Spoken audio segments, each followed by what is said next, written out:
ಕರ್ತನ ನಾಮಕ್ಕೆ ಸ್ತೋತ್ರ ಉಂಟಾಗಲಿ.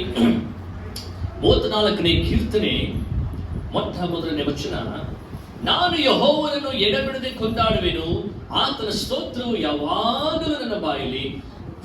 ದೇವರ ವಾಕ್ಯ ಹೇಳ್ತದೆ, ನಾನು ಎಡೆಬಿಡದೆ ಯೆಹೋವನನ್ನು ಕೊಂಡಾಡುತ್ತೇನೆ, ಆತನ ಸ್ತೋತ್ರವು ಯಾವಾಗಲೂ ನನ್ನ ಬಾಯಲ್ಲಿ ಇರುತ್ತದೆ. ಹಲ್ಲೆಲೂಯಾ. ಪ್ರಿಯರೇ, ದೇವರ ವಾಕ್ಯ ಹೇಳ್ತದೆ, ನಾನು ದೇವರನ್ನ ಎಡೆಬಿಡದೆ ಸ್ತೋತ್ರ ಮಾಡಬೇಕು, ಯಾವಾಗಲೂ ದೇವರಿಗೆ ಸ್ತೋತ್ರ ಮಾಡಬೇಕು ಎಂಬುದಾಗಿ. ವಿಶ್ವಾಸಿಗಳಂತ ನಾವು ದೇವರನ್ನ ಎಷ್ಟು ಸ್ತೋತ್ರ ಮಾಡುತ್ತೇವೋ, ಎಷ್ಟು ದೇವರನ್ನ ಕೊಂಡಾಡುತ್ತೇವೋ, ಎಷ್ಟು ನಾವು ದೇವರನ್ನು ಮಹಿಮೆಪಡಿಸುತ್ತೇವೋ, ದೇವರು ತಾನು ಸಂತೋಷ ಪಡುವನಾಗಿದ್ದಾನೆ. ದೇವರು ನಮ್ಮಲ್ಲಿ ಕೇಳುವಂಥದ್ದು ಬೆಳ್ಳಿ ಬಂಗಾರ ಹಣವಲ್ಲ, ಆ ದೇವರು ಕೇಳುವಂಥದ್ದು ದೇವರನ್ನ ಸ್ತುತಿ ಮಾಡಿ ಆರಾಧನೆ ಮಾಡಿ ದೇವರನ್ನ ಸಂತೋಷ ಪಡಿಸಬೇಕೆಂಬುದನ್ನ ದೇವರು ಬಯಸುವನಾಗಿದ್ದಾನೆ.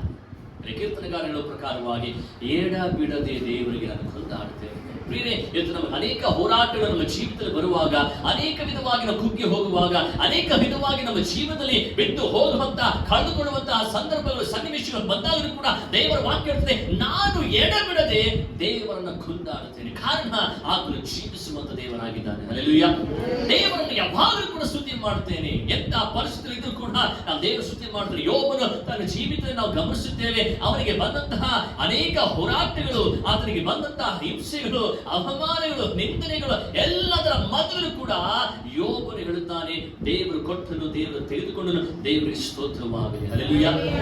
ಇವತ್ತು ನಮ್ಮ ಜೀವನದಲ್ಲಿ ಪ್ರಿಯರೇ, ನಾವೇನು ಕಳೆದುಕೊಂಡಿದ್ದೇವೋ, ಯಾವ ಸ್ಥಿತಿಗಳಿದ್ದೇವೋ, ಯಾವ ಪರಿಸ್ಥಿತಿಗಳಿದೆಯೋ, ದೇವರಿಗೆ ನಮ್ಮನ್ನು ಒಪ್ಪಿಸಿಕೊಟ್ಟು ದೇವರ ಮುಂದೆ ನಮ್ಮನ್ನು ಸಮರ್ಪಣೆ ಮಾಡಿಕೊಂಡು ದೇವರಿಗಾಗಿ ನಾವು ಜೀವಿಸುವಾಗ ದೇವರ ವಾಕ್ಯ ಹೇಳುವ ಪ್ರಕಾರವಾಗಿ ನಾನು ಎಡಬಿಡದೆ ದೇವರಿಗೆ ನಾನು ಸ್ತೋತ್ರ ಮಾಡುತ್ತೇನೆ. ನನ್ನ ಸನ್ನಿವೇಶಗಳಿಗೆ ಅನುಗುಣವಾಗಿ ನಾನು ಸ್ತೋತ್ರ ಮಾಡಲ್ಲ, ನನ್ನ ಪರಿಸ್ಥಿತಿಗಳಿಗೆ ಅನುಗುಣವಾಗಿ ನಾನು ಸ್ತೋತ್ರ ಮಾಡಲ್ಲ, ನಾನು ಸಂತೋಷವಾಗಿದ್ದಾಗ ಮಾತ್ರ ನಾನು ಸ್ತೋತ್ರ ಮಾಡಲ್ಲ, ಅಥವಾ ನಾನು ಆಶೀರ್ವಾದ ಪಡೆದುಕೊಂಡಾಗ ಮಾತ್ರ ನಾನು ಸ್ತೋತ್ರ ಮಾಡಲ್ಲ. ಆ ಎಲ್ಲಾ ಸಮಯದಲ್ಲಿ, ಎಲ್ಲಾ ಸಂದರ್ಭದಲ್ಲಿ ಎಡಬಿಡದೆ ನಾನು ದೇವರಿಗೆ ಸ್ತೋತ್ರ ಮಾಡ್ತೇನೆ. ಯಾಕೆ ದೇವರಾದ ಸ್ತೋತ್ರಕ್ಕೆ ಯೋಗ್ಯನಾಗಿದ್ದಾನೆ. ಹಲ್ಲೆಲೂಯಾ. ಯಾವಾಗಲೂ ಕೂಡ ಪೌಲನು ಕೂಡ ಹೇಳುವ ಪ್ರಕಾರವಾಗಿ ಯಾವಾಗಲೂ ಕರ್ತನಲ್ಲಿ ಸಂತೋಷಿಸಿರಿ, ಎಡಬಿಡದ ದೇವರಿಗೆ ಪ್ರಾರ್ಥಿಸಿರಿ, ಎಡಬಿಡದ ದೇವರಿಗೆ ಸ್ತೋತ್ರ ಮಾಡಿರಿ, ಎಡಬಿಡದ ದೇವರನ್ನ ಕೊಂಡಾಡಿರಿ. ಎಲ್ಲಾ ಸಮಯದಲ್ಲಿ, ಎಲ್ಲಾ ಸಂದರ್ಭಗಳಲ್ಲಿ ನನ್ನ ಜೀವಿತದಲ್ಲಿ ಸೈತಾನ ತಂದು ಹಾಕುವಂತ ಎಂತ ಪರಿಸ್ಥಿತಿಗಳು ಬಂದರೂ ಕೂಡ ನಾನು ದೇವರನ್ನ ಸ್ತುತಿ ಮಾಡಲು ನಿಲ್ಲಿಸುವುದಿಲ್ಲ. ದೇವರ ನಿರಂತರವಾಗಿ ಸ್ತುತಿಸುತ್ತಾರೆ. ಕಾರಣ ಆತನು ಮಾಡುವ ಉಪಕಾರಗಳು ನನ್ನ ಜೀವಿತದಲ್ಲಿ ಎಷ್ಟೋ ಆಗಿದೆ. ಪ್ರಿಯರೇ, ಕೀರ್ತನೆಗಾರನು ದೇವರನ್ನು ಯಾವಾಗಲೂ ಸ್ತುತಿ ಮಾಡತಕ್ಕ, ಮುಂಜಾನೆಯಲ್ಲಿ, ಮಧ್ಯಾಹ್ನ, ಸಂಜೆಯಲ್ಲಿ, ರಾತ್ರಿಗಳಲ್ಲಿ ಯಾವಾಗಲೂ ಕೂಡ ದೇವರನ್ನ ಸ್ತುತಿಸುವಾಗ, ದೇವರನ್ನು ಕೊಂಡಾಡುವಾಗ ದೇವರದಲ್ಲಿ ಮಹಿಮೆನ ಹೊಂದುವಂತಹ ದೇವರೆಂಬುದನ್ನ ನಾವಿಲ್ಲಿ ಗಮನಿಸುತ್ತಾಗಿದೆ. ಮುಂದೆ ಆತ ಹೇಳ್ತಾನೆ, ನನ್ನೊಡನೆ 3ನೇ ವಚನ, ಯೆಹೋವನನ್ನು ಕೊಂಡಾಡಿರಿ, ನಾವು ಒಟ್ಟಾಗಿ ಆತನ ಹೆಸರನ್ನ ಘನಪಡಿಸೋಣ. ನಾವು ಒಟ್ಟಾಗಿ ಆತನ ಹೆಸರನ್ನ ಘನಪಡಿಸೋಣ. ದೇವರನ್ನು ಇವತ್ತು ನಾನು ಘನಪಡಿಸಬೇಕು. ದೇವರನ್ನು ಹೇಗೆ ಘನಪಡಿಸುವಂಥದ್ದು? ದೇವರು ತಾನು ಬಯಸಿದ ರೀತಿಯಾಗಿ ನಾನು ಜೀವಿಸಬೇಕು. ದೇವರು ನನಗೆ ಹೇಳಿದಂತ ಮಾತುಗಳಿಗೆ ನಾನು ವಿಧೇಯನಾಗಬೇಕು. ದೇವರ ಯಥಾರ್ಥವಾದ ಮನಸ್ಸಿನಿಂದ ಕೊಂಡಾಡಬೇಕು. ಶುದ್ಧವಾದ ಮನಸ್ಸಿನಿಂದ ದೇವರನ್ನ ಮಹಿಮೆ ಪಡಿಸಬೇಕು. ಪರಿಶುದ್ಧನಾಗಿ ನಾನು ಜೀವಿಸುವ ಮುಖಾಂತರವಾಗಿ ದೇವರಿಗೆ ನಾನು ಮಹಿಮೆನ ತರುವಂತದ್ದಾಗಿರಬೇಕು. ಆಗ ನಾನು ದೇವರನ್ನ ಕೊಂಡಾಡಲಿಕ್ಕೆ ಸಾಧ್ಯ, ದೇವರನ್ನ ಘನಪಡಿಸಲಿಕ್ಕೆ ಸಾಧ್ಯ. ನಾವು ಒಟ್ಟಾಗಿ ಬದಗಿರುವಾಗ ಸಭೆಯಾಗಿ, ಹಲ್ಲೆಲೂಯಾ, ನಾವು ಸಭೆಯಾಗಿ ಸೇರಿ ಬರುವಾಗ, ದೇವರನ್ನು ಕೊಂಡಾಡುವಾಗ, ದೇವರನ್ನು ಸ್ತುತಿಸುವಾಗ ದೇವರು ನಮ್ಮ ಮಧ್ಯದಲ್ಲಿದ್ದಾನೆ. ಹಲ್ಲೆಲೂಯಾ. ಯೇಸು ಕ್ರಿಸ್ತನು ಸ್ತುತಿ ಸ್ತೋತ್ರ ಎಂಬ ಸಿಂಹಾಸನದಲ್ಲಿ ಬಂದು ಕುಳಿತುಕೊಳ್ಳಲಿಕ್ಕೆ ಆತನು ಬಯಸುತ್ತಾನೆ. ಎಲ್ಲಿ ಸ್ತುತಿಗಳು ಇರ್ತಾವೋ, ಎಲ್ಲಿ ಆರಾಧನೆ ಇರ್ತದೋ, ಎಲ್ಲಿ ದೇವರನ್ನ ಮಹಿಮೆ ಪಡಿಸ್ತೇವೋ ಅಲ್ಲಿ ಬಿಡುಗಡೆ ಇದೆ, ಆಶೀರ್ವಾದ ಇದೆ, ನೆಮ್ಮದಿ ಇದೆ, ಸಮಾಧಾನವಿದೆ, ಸಂತೋಷವಿದೆ. ಕಾರಣ ಅಲ್ಲಿ ದೇವರು ವಾಸ ಮಾಡುವನಾಗಿದ್ದಾನೆ. ಹಲ್ಲೆಲೂಯಾ. ಇದು ದೇವರನ್ನು ಯಾವಾಗಲೂ ಕೂಡ ನಿರಂತರವಾಗಿ ನನ್ನ ಜೀವಮಾನವೆಲ್ಲ ದೇವರು ಮಾಡಿದ ಉಪಕಾರ ನೆನೆಸಿಕೊಳ್ಳುತ್ತಾ ದೇವರನ್ನ ಘನಪಡಿಸಿ ದೇವರನ್ನ ಕೊಂಡಾಡಬೇಕೆಂಬುದಾಗಿ ದೇವರು ಬಯಸುವಾಗ ನಾನು ದೇವರನ್ನ ಮಹಿಮೆ ಪಡಿಸಬೇಕಾಗಿದೆ. ಮುಂದೆ ಆತನ ವಾಕ್ಯದಲ್ಲಿ ನಾವು ಗಮನಿಸುತ್ತೇವೆ. ಪ್ರಿಯರೇ, ಯಾರು ದೇವರನ್ನ ಸ್ತುತಿ ಮಾಡುತ್ತಾರೋ ಆತನನ್ನೇ ದೃಷ್ಟಿಸಿದವರು 5ನೇ ವಚನ, ಪ್ರಕಾಶವನ್ನು ಹೊಂದಿದರು, ಅವರ ಮುಖವು ಲಜ್ಜೆಯಿಂದ ಕೆಡುವುದೇ ಇಲ್ಲ. ಕೀರ್ತನೆ 34:5 ದೇವರ ವಾಕ್ಯ ಹೇಳಿದೆ, ಅವರ ಮುಖವು ಲಜ್ಜೆಯಿಂದ ಕೆಡುವುದೇ ಇಲ್ಲ. ಯಾವಾಗಲೂ ಪ್ರಕಾಶವಾಗಿರ್ತಾರೆ. ಯೇಸುವನ್ನ ದೃಷ್ಟಿಸಿ ನೋಡುವಾಗ, ದೇವರ ವಾಕ್ಯವನ್ನು ಓದುವಾಗ ದೇವರನ್ನು ಮಹಿಮೆಪಡಿಸುವಾಗ, ಸ್ತುತಿ ಮಾಡುವಾಗ ನಮ್ಮ ಮುಖಗಳು ಪ್ರಕಾಶಗೊಳ್ಳುತ್ತದೆ. ಕಾರಣ ಆತನ ತೇಜಸ್ಸು, ಆತನ ಮಹಿಮೆ, ಆತನ ಪ್ರಸನ್ನತೆ ನಮ್ಮ ಮೇಲೆ ಇಳಿದು ಬರುತ್ತದಾಗಿದೆ. ಹಲ್ಲೆಲೂಯಾ.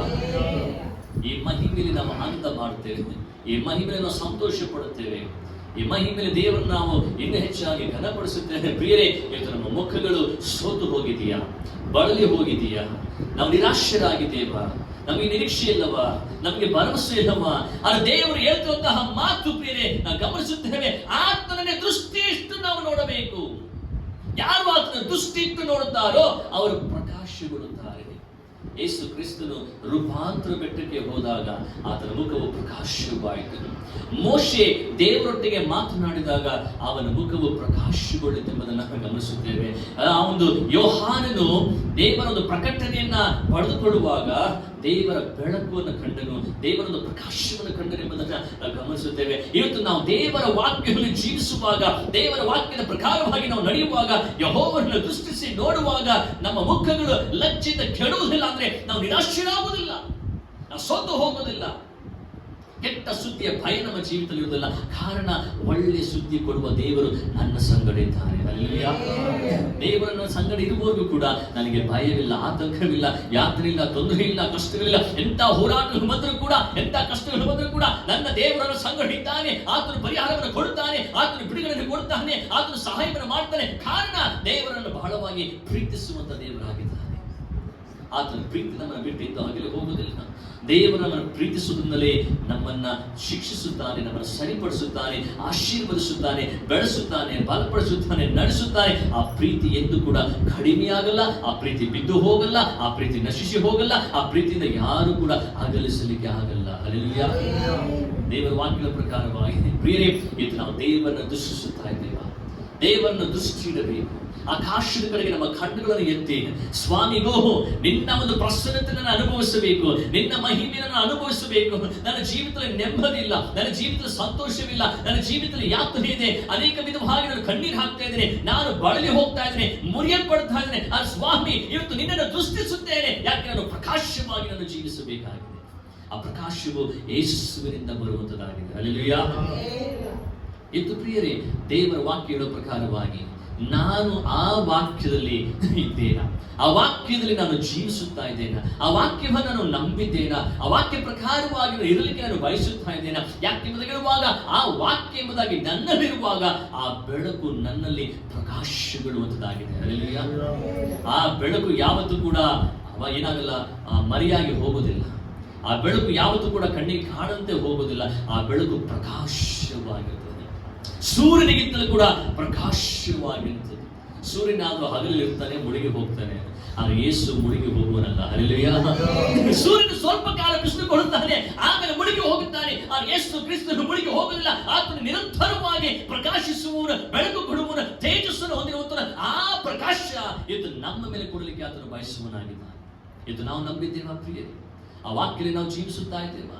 ಯೇಸುವನ್ನು ಹಿಂಬಾಲಿಸಲಿಕ್ಕೆ ನಾವು ಬಯಸುತ್ತಾ ಇದ್ದೇವಾ? ಆ ಪ್ರಕಾಶ ನಮ್ಮ ಜೀವನದಲ್ಲಿ ಬೇಕಾ? ಆ ಸಂತೋಷ ನಮ್ಮ ಜೀವನದಲ್ಲಿ ಬೇಕಾ? ಆ ಬಿಡುಗಡೆ ನಮ್ಮ ಜೀವನದಲ್ಲಿ ಬೇಕಾ? ನಾವು ಯೇಸುವನ್ನ ಹಿಂಬಾಲಿಸಬೇಕೆಂಬುದನ್ನ ದೇವರ ವಾಕ್ಯದಲ್ಲಿ ನಾವು ಗಮನಿಸುವಂತರಾಗಿದ್ದೇವೆ. ಮುಂದೆ 34ನೇ ಕೀರ್ತನೆಯಲ್ಲಿ ನಾವು ನೋಡುತ್ತೇವೆ, 8ನೇ ವಚನ, ಯೆಹೋವನು ಸರ್ವೋತ್ತಮನೆಂದು ಅನುಭವದಿಂದ ತಿಳಿದುಕೊಳ್ಳಿರಿ, ಆತನನ್ನು ಆಶ್ರಯಿಸಿಕೊಂಡವನು ಎಷ್ಟೋ ಧನ್ಯನು. ಹಲ್ಲೆಲೂಯಾ. ದೇವರ ವಾಕ್ಯ ಹೇಳ್ತದೆ, ಆತನನ್ನು ಆಶ್ರಯಿಸಿಕೊಂಡವರು ಎಷ್ಟೋ ಧನ್ಯರು. ಇದು ನಾವು ಯಾರನ್ನು ಆಶ್ರಯಿಸಿಕೊಂಡಿದ್ದೇವೆ ಪ್ರಿಯರೇ? ಇದು ನಾವು ಯಾರ ಮೇಲೆ ಆಶ್ರಯ ಪಟ್ಟಿದ್ದೇವೆ? ಹಣದ ಮೇಲೆ ಆಶ್ರಯ ಪಡುವಾಗ, ಬೆಳ್ಳಿಯ ಮೇಲೆ ಆಶ್ರಯ ಪಡುವಾಗ, ಬಂಗಾರದ ಮೇಲೆ ಆಶ್ರಯ ಪಡುವಾಗ, ಕೆಲಸದ ಮೇಲೆ ಆಶ್ರಯ ಪಡುವಾಗ, ಲೋಕದ ಮೇಲೆ ಆಶ್ರಯ ಪಡುವಾಗ, ಅಥವಾ ಯಾವುದೇ ಮನುಷ್ಯನ ಮೇಲೆ ಆಶ್ರಯ ಪಡುವಾಗ ನಾವು ಬಿದ್ದು ಹೋಗುತ್ತೇವೆ. ಆದರೆ ದೇವರ ಆಶ್ರಯ ಪಡುವಾಗ ನಿರಂತರವಾಗಿ ಎದ್ದು ನಿಲ್ತೇವೆ. ಕಾರಣ ನಮ್ಮ ದೇವರ ಆಶ್ರಯ ದುರ್ಗವಾಗಿದ್ದಾರೆ. ಹಲ್ಲೆಲೂಯಾ. ಈ ಆಶ್ರಯ ದುರ್ಗ ಎಲ್ಲಿ, ಯಾವ ಸಂದರ್ಭ, ಯಾವ ಸಮಯ, ಯಾವ ಕ್ಷಣ ಹೋದರೂ ಕೂಡ ನನಗೆ ಆಶ್ರಯ ಕೊಡಲಿಕ್ಕೆ ದೇವರು ಶಕ್ತನಾಗಿದ್ದಾನೆ. ಆತನನ್ನು ಸೇರಿಸಿಕೊಳ್ಳುತ್ತಾನೆ. ಆತನನ್ನು ದೂರ ಮಾಡಲ್ಲ, ಕೈ ಬಿಡಲ್ಲ, ತೊರೆದು ಹಾಕುವುದಿಲ್ಲ, ತಳ್ಳಿ ಹಾಕುವುದಿಲ್ಲ, ಯಾವಾಗಲೂ ಸೇರಿಸಿಕೊಳ್ಳುತ್ತಾನೆ. ಕಾರಣ ಆತನು ಸಂತೈಸುವಂತ ದೇವರಾಗಿದ್ದಾನೆ. ಕೀರ್ತನೆಗಾರನು ಹೇಳುವ ಪ್ರಕಾರವಾಗಿ ಪ್ರಿಯರೇ, ನಮ್ಮ ದೇವರು ನಮಗೆ ಆಶ್ರಯ. ಇದು ನಾವು ಯಾರ ಆಶ್ರಯದಲ್ಲಿ ನಾವಿದ್ದೇವೆ ಪ್ರಿಯರೇ? ಒಬ್ಬ ಮನುಷ್ಯನ ಆಶ್ರಯದಲ್ಲಿದ್ದೇವಾ? ಹಣದ ಆಶ್ರಯದಲ್ಲಿದ್ದೇವಾ? ಕೆಲಸದ ಆಶ್ರಯದಲ್ಲಿದ್ದೇವಾ? ದೇವರ ಆಶ್ರಯದಲ್ಲಿದೆ. ಎಲ್ಲ ಒಂದನ್ನು ಬಿದ್ದು ಹೋಗುತ್ತದೆ. ಎಲ್ಲವೂ ಕೂಡ ಒಂದು ದಿನ ನಿಂತು ಹೋಗುತ್ತದೆ, ಎಲ್ಲವೂ ಕೂಡ ಒಂದು ಅಳಿದು ಹೋಗ್ತದೆ. ಆದರೆ ದೇವರ ಆಶ್ರಯದಿಂದ ನಮ್ಮ ದೇವರು ಯಾವಾಗಲೂ ಕೂಡ ಕಾಪಾಡುವವನಾಗಿದ್ದಾನೆ. ಹಲ್ಲೆಲೂಯಾ. ಅದೇ ಕೀರ್ತನೆಯಲ್ಲಿ ನಾವು ಇನ್ನೊಂದು ವಚನವನ್ನು ನೋಡಿಕೊಳ್ಳೋಣ. 10ನೇ ವಚನ, ಪ್ರಾಯದ ಸಿಂಹಗಳಾದರೂ ಹೊಟ್ಟೆಗಳಿಂದ ಹಸಿದಾವು, ಯೆಹೋವನ ಸನ್ನಿಧಿಯಲ್ಲಿ ಬೇಡಿಕೊಳ್ಳುವವರಿಗೆ ಯಾವ ಮೇಲಿಗೂ ಕಡಿಮೆ ಇಲ್ಲ. ಹಲ್ಲೆಲೂಯಾ. ಪ್ರಾಯದ ಸಿಂಹಗಳು ಹೊಟ್ಟೆಗಿಲ್ಲದೆ ಹಸಿವೆಯಿಂದ ಇರಬಹುದು, ಆದ್ರೆ ದೇವರನ್ನು ಹುಡುಕುವವರಿಗೆ ಯಾವ ಮೇಲಿಗೂ ಕೊರತೆ ಇಲ್ಲ. ಹಲ್ಲೆಲೂಯಾ. ಇವತ್ತು ಪ್ರಿಯರೇ, ನಮ್ಮ ಜೀವನದಲ್ಲಿ ಕೊರತೆಗಳು ಬರ್ತವೆ, ಆದ್ರೆ ದೇವರ ಕೊರತೆಗಳನ್ನು ನೀಗಿಸುವವನಾಗಿದ್ದಾನೆ. ಹಲ್ಲೆಲೂಯಾ.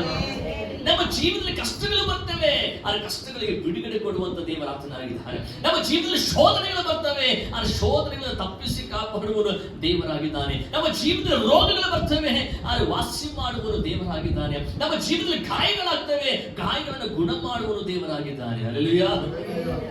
ಸ್ವಸ್ಥಪಡಿಸುವಂತ ದೇವರಾತನಾಗಿದ್ದಾನೆ. ಇದು ಪ್ರಿಯರೇ, ಹಸಿವೆಯಿಂದ ನಾವಿದ್ದೇವೆ. ಎಂತ ಹಸಿವೆ? ವಾಕ್ಯದ ಹಸಿವೆ ನಾವಿದ್ದೇವ? ವಾಕ್ಯವನ್ನು ತಿಳ್ಕೊಳ್ಳೋದಕ್ಕೆ ನಾವು ಬಯಸುತ್ತಾ ಇದ್ದೇವಾ? ಈ ಹಸಿವು ನಮ್ಮಲ್ಲಿದೆಯಾ? ದೇವರ ವಾಕ್ಯವೆಂಬ ಹಸಿವು ನಮ್ಮಲ್ಲಿ ಇರುವಾಗ, ಆ ವಾಕ್ಯವು ನಮಗೆ ಪ್ರಕಟವಾಗುವಾಗ, ಆ ವಾಕ್ಯವನ್ನು ತಿಳಿದುಕೊಳ್ಳುವಾಗ ನಮ್ಮ ಹಸಿವಿನ ನೀಗಿಸುತ್ತದೆ. ಕಾರಣ ಮನುಷ್ಯನು ರೊಟ್ಟಿಯಿಂದ ಮಾತ್ರ ಬದುಕುವುದಿಲ್ಲ ಎಂಬುದಾಗಿ ದೇವರ ವಾಕ್ಯದಲ್ಲಿ ನಾವು ಗಮನಿಸುತ್ತಾಗಿದ್ದೇವೆ. ದೇವರ ವಾಕ್ಯ, ಈ ವಾಕ್ಯವು ನಮ್ಮ ಹಸಿವಿನ ತೀರಿಸುವಂಥದ್ದು. ಆತ್ಮಿಕವಾದಂತಹ ಆಹಾರ, ಆತ್ಮಿಕವಾದಂತಹ ಹಸಿವಿನ ತೀರಿಸಬೇಕಾದ್ರೆ ದೇವರ ವಾಕ್ಯ ಪ್ರತಿ ದಿನ ಪ್ರತಿ ಕ್ಷಣ ನಮಗೆ ಪ್ರಕಟವಾಗುವಾಗ ಆ ವಾಕ್ಯವನ್ನು ನಾನು ಸೇವಿಸುವವನಾಗಿರಬೇಕು. ಯಾವಾಗ ನಾವು ಸೇವಿಸುತ್ತೇವೋ ಆಗ ದೇವರು ನಮಗೆ ಆಶೀರ್ವಾದ ಕೊಡುತ್ತಾರೆ. ಶಾರೀರಿಕವಾಗಿ ನಾವು ಗಮನಿಸುವಾಗ, ನಾವು ಹಸಿವಿಂದ ಇರುವಾಗ ದೇವರ ವಾಕ್ಯ ಇರುತ್ತದೆ, ಆತನು ನಮಗೆ ಪೋಷಿಸುವವನಾಗಿದ್ದಾನೆ. ದೇವರ ರಾಜ್ಯಕ್ಕಾಗಿ ನೀತಿಗಾಗಿ ನೀವು ಮೊದಲು ತವಕ ಪಡಿರಿ, ಅದಾದ ನಂತರವಾಗಿ ನಿಮಗೆಲ್ಲವೂ ಕೂಡ ಹಿಂಬಾಲಿಸದೆ ಶುಭ ಕೃಪೆಯು ಆಶೀರ್ವಾದಗಳು ದೇವರಿಗೆ ಪರಲೋಕಕ್ಕೆ ಸಂಬಂಧಪಟ್ಟಂತ ಎಲ್ಲ ಕಾರಣಗಳು ನಮ್ಮನ್ನು ಹಿಂಬಾಲಿಸಿಕೊಂಡು ಬರುತ್ತವೆ. ಹಲ್ಲೆಲೂಯಾ. ಹಾರಾಡುವಂತ ಹಕ್ಕಿಗಳು ನೋಡಿ ಅವರು ಬಿತ್ತುವುದಿಲ್ಲ, ಕೊಯ್ಯುವುದಿಲ್ಲ, ಅವುಗಳು ದೇವರು ಸಾಕಿ ಸಲಹುತ್ತಾನೆ. ಅಂತ ಸಂದರ್ಭದಲ್ಲಿ ನೀನು ನಾನು ದೇವರ ಸ್ವರೂಪದ ಉಂಟು ಮಾಡಲ್ಪಟ್ಟಿರುವಾಗ ನಮ್ಮನ್ನು ದೇವರು ಇನ್ನಷ್ಟು ಸಾಕಿ ಸಲಹುತ್ತಾನೆ. ಯಾಕಂದ್ರೆ ನಮ್ಮ ಮೇಲಿಟ್ಟಿರುವಂತಹ ಪ್ರೀತಿ ಎಂತದಾಗಿದೆ ಎಂಬುದನ್ನು ದೇವರು ಪ್ರಕಟಪಡಿಸುವನಾಗಿದ್ದಾನೆ. ಪ್ರಿಯರೇ, ದೇವರ ನಮ್ಮನ್ನು ಸಾಕಿ ಸಲಹುತ್ತಿದ್ದಾನೆ. ಹಲ್ಲೆಲೂಯಾ.